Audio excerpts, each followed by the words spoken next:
তো বর্তমানে হলো সুইডেনের জব ক্রাইসিস। সুইডেনে কোনো মানুষের জব নাই, কাজ নাই। এখানে অনেক বেশি মানুষ আছে ধরেন যাদের জব নাই। আমরা বাংলাদেশি মানুষ, আমরা অনেক সহজ সরল মানুষ। আমরা যা শুনি যা দেখি তাদের আমরা বিশ্বাস করি।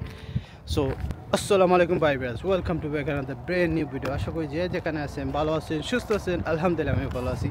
তো আজকের দিনটা অনেক সুন্দর, দেখেন অনেক সুন্দর লাগতেছে।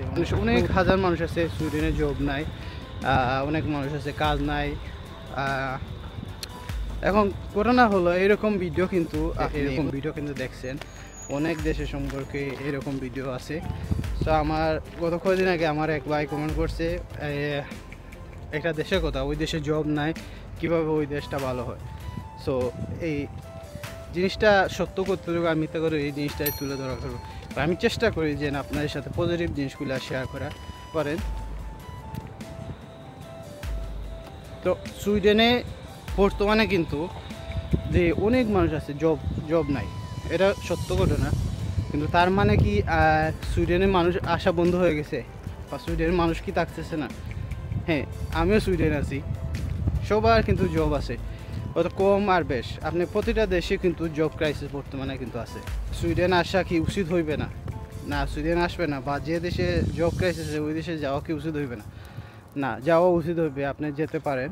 সব ইউরোপের দেশে কম বেশ কিন্তু জব ক্রাইসিস আছে। তার মানে কি ওই দেশে কি যাওয়া কি বন্ধ হয়ে গেছে? আমার প্রশ্নের উত্তর দিন, ওই দেশে কি মানুষ যাওয়া কি বন্ধ হয়েছে? আর যারা এরকম ভিডিও করে যে এই দেশে জব ক্রাইসিস এইটা না সেইটা না, কিন্তু ওরা কি দেশ ছেড়ে চলে গেছে? না, ওরা কিন্তু দেশ চলে যায় না। আপনি যদি যে কোনো দেশে আসে, যে কোনো দেশে ওয়ার্ল্ডের যে কোনো দেশে আসে, প্রথম অবস্থায় আপনার জব পাওয়া ক্ষেত্রে একটু কষ্ট হইবে।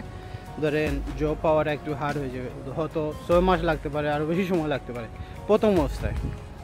কিন্তু তারপরে ধরেন আপনি ধীরে ধীরে আপনি সব জায়গায় জব পাওয়া শুরু করে, আপনার এক্সপিরিয়েন্স হইবে, তখন আপনি জব পেয়ে যাবেন। সো প্রথম অবস্থায় সবার কিন্তু কষ্ট হয়। আমরা বাংলাদেশি মানুষ, আমরা অনেক সহজ সরল মানুষ। আমরা যা শুনি যা দেখি তাদের আমরা বিশ্বাস করি। সো এইরকম অনেক ভিডিও আপনি দেখবেন ফেসবুকে, ইউটিউবে, সব জায়গায় এরকম অনেক ভিডিও আছে। এই দেশে জব ক্রাইসিস, এই দেশে মানুষ থাকতে পারছে না, এই দেশে জব নাই, এই দেশে আপনার এগুলা কথা বিশ্বাস করবে না।